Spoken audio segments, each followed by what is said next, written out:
కాంగ్రెస్ ప్రభుత్వం ఉండేది ఇంకో 2-2.5 ఏళ్ళు.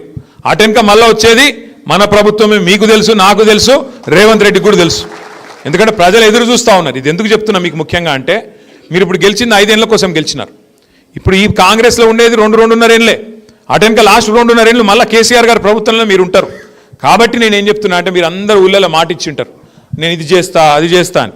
ఇప్పుడు కాంగ్రెస్ వాడు ఏమంటాడు, మరి ఇది చేయాలి అది చేయాలంటే నువ్వు నాతో రావాలి అంటాడు. నేనేమంటున్నా, ఇవాళ కాంగ్రెస్ ఎమ్మెల్యేలే దిక్కులేక వాళ్ళే ఉత్తరాలు రాసుకుంటున్నారు. మాకు పైసలు ఇస్తలేడు ముఖ్యమంత్రి అని చెప్పి ఒక ఆయన వరల్డ్ బ్యాంకు దరఖాస్తు పెట్టుకున్నాడు.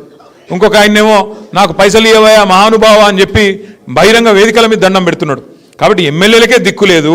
వాళ్ళు ఊర్లకేం పైసలు ఇస్తారు, వాళ్ళతో కలిసిపోతే ఏమొస్తుంది? వీళ్ళ వల్ల ఏమి కాదు. కాంగ్రెస్ ప్రభుత్వం వల్ల ఊదుగాలది పీరిలేవది. ఎందుకంటే వాళ్ళు 6 గ్యారంటీలు అన్నారు, 420 హామీలు ఇచ్చిండ్రు, ఒకటన్నా చక్కగా చేసిండ్రా? రుణమాఫీ అన్నారు, అది చారానగాలే. ఈ రుణమాఫీ సంగతి దేవుడెరుగు. యూరియాకే ఇచ్చినందుకు ముఖం లేదు వీళ్ళకు. యూరియా బస్తాల కోసము లైన్లు కట్టి ఆఖరి యుద్ధాలు చేసే పరిస్థితి వచ్చింది తెలంగాణలో. కేసీఆర్ ఉన్నప్పుడు కడుపుల సల్ల గదరకుండా ఆటోనికి పైసలు ఇస్తే వాడి ఇంటి ముంగడ వచ్చి పారేసిపోతుండే యూరియా బస్తా. నేను చెప్పేది కరెక్టేనా? ఇవాళ ఏంది పరిస్థితి? ఆఖరికి యూరియా కోసం కూడా రైతులు మరి లైన్లలో నిలబడి ముష్టి యుద్ధాలు చేయాల్సిన పరిస్థితి వచ్చింది.